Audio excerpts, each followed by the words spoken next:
Os nutrientes são elementos e compostos químicos exigidos pela biosfera para o seu bom funcionamento. O balanço de nutrientes refere-se à contabilização, em várias escalas de tempo, fonte, transporte e destino de nutrientes nos ecossistemas naturais e artificiais. As características do balanço de nutrientes determinam o sucesso ou o fracasso de ecossistemas artificiais, dos quais os seres humanos dependem para alimentos e vestuário. Mesmo para os ecossistemas naturais, o equilíbrio de nutrientes é primordial. O pulso de inundação é a inundação sazonal anual de áreas relativamente planas e baixas, adjacentes aos grandes rios. O pulso de inundação é condicionado pelo clima e geomorfologia local. Por sua vez, o equilíbrio de nutrientes é afetado pelo pulso de inundação. Nesses ecossistemas, geologia, geomorfologia, hidrologia e ecologia são entrelaçadas de tal maneira que é impossível separá-las. Elas devem ser consideradas como um todo, ou seja, fazendo uma análise holística do ecossistema.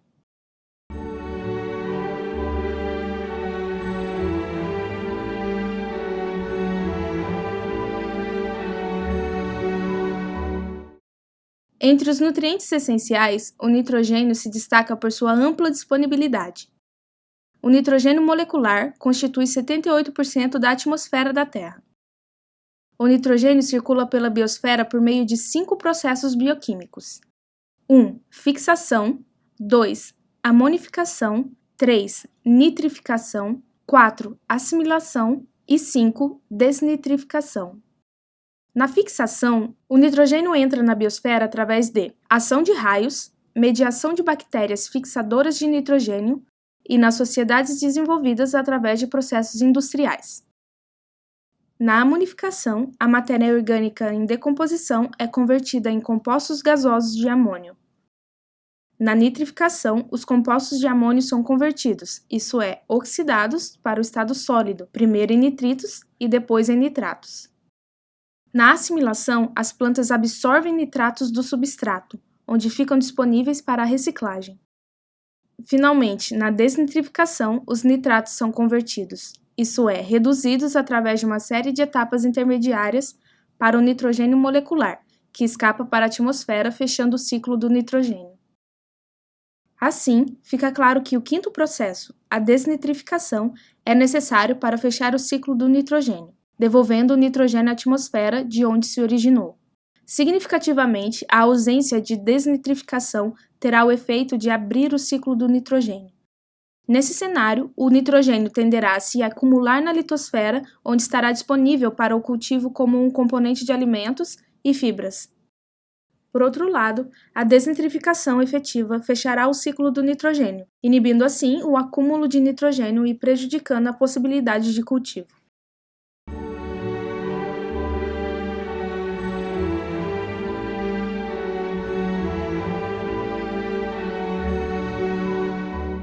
Os ecossistemas naturais estão sujeitos às leis naturais. Ecossistemas artificiais, como a agricultura, particularmente a agricultura irrigada, têm restrições sociais e econômicas que se traduzem em práticas ou leis. Exportar nutrientes é uma prática estabelecida no manejo de ecossistemas artificiais. A exportação de nutrientes não pode ocorrer na presença de um efetivo ciclo de nitrogênio. Na ausência de insumos externos, um ecossistema naturalmente desnitrificante não funcionará bem para a agricultura, porque o nitrogênio será perdido, ou seja, retornado à atmosfera, e, portanto, não estará disponível para ser exportado.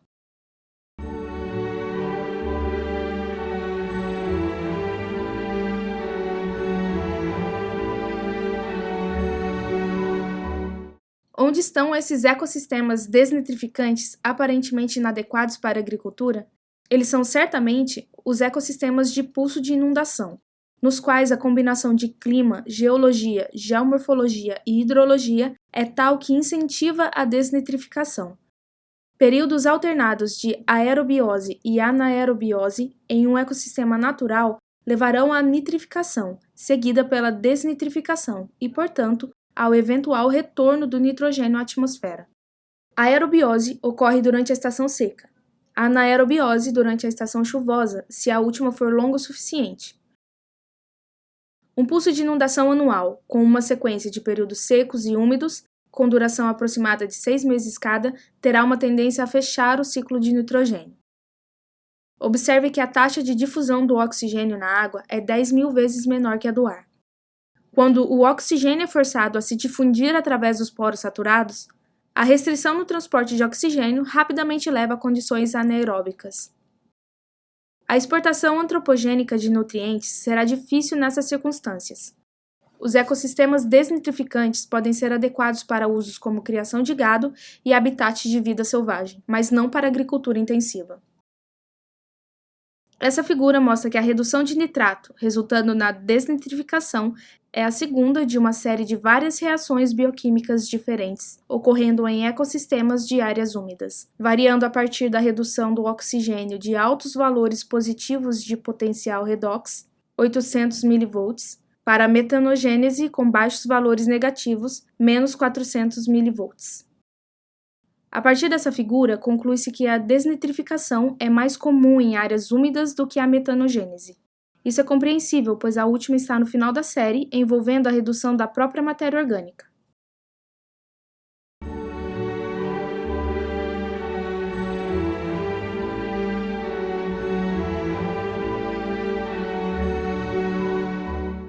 Com base nas premissas acima, um primeiro princípio de exclusão em relação ao balanço de nutrientes sob pulso de inundação pode ser descrito da seguinte forma: os ecossistemas sob pulso de inundação não são naturalmente propícios à agricultura intensiva. Um exemplo singular desse princípio é representado pela geografia cultural aborígene de Llanos de Morros, em Beni, Bolívia. A população pré-hispânica nativa de Llanos de Morros sabia que suas terras eram muito planas e sujeitas a inundações sazonais prolongadas. Ao longo dos anos, eles aprenderam que a única maneira de abrir o ciclo do nitrogênio, possibilitando assim a exportação de nutrientes, era construir os campos elevados, ou camellones. Essas características antropogênicas da paisagem procuravam evitar a inundação a fim de manter porções de terra suficientemente secas durante a maior parte, se não o ano inteiro. O número e a extensão aérea desses campos montanhosos comprovam a engenhosidade e a perseverança dos povos primitivos de Llanos de Morros. Denevan estimou um mínimo de 100.000 campos drenados, ocupando 15.000 acres espalhados de maneira desigual em uma área de 30.000 milhas quadradas no oeste de Beni. Esse exemplo de engenharia agrícola em grande escala mostra como os seres humanos nessa parte do mundo conseguiram sobreviver, apesar das probabilidades aparentemente intransponíveis.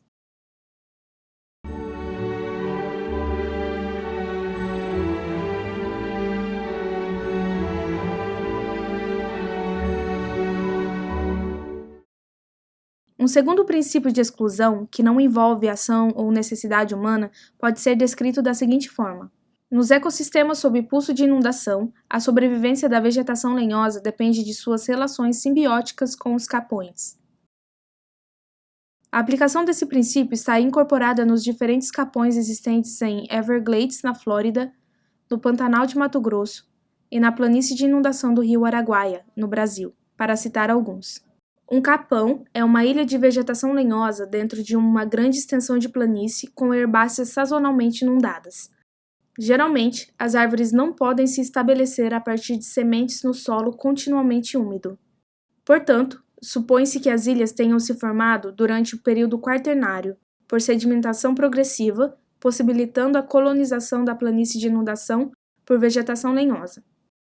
Além disso, o ciclo do nitrogênio foi aberto, permitindo o acúmulo e a exportação de nutrientes, embora um pouco limitado pelo trânsito da fauna silvestre.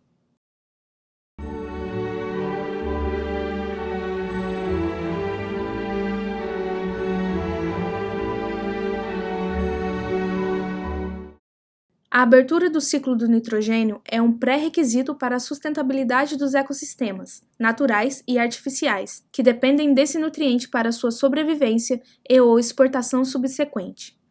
2 princípios de exclusão relacionados são formulados. 1. Os ecossistemas sob pulso de inundação não são naturalmente propícios à agricultura intensiva. E 2. Nos ecossistemas de pulso de inundação, a sobrevivência da vegetação lenhosa depende de suas relações simbióticas com os capões. Os Camellones de Llanos de Morros são um excelente exemplo do primeiro princípio. Os capões de Everglades, o Pantanal de Mato Grosso e a planície de inundação do rio Araguaia são exemplos claros do segundo princípio. Pesquisas adicionais sobre o ciclo do nitrogênio, incluindo um importante estágio de desnitrificação, devem lançar luz adicional sobre o funcionamento da natureza e sua emulação pelos seres humanos.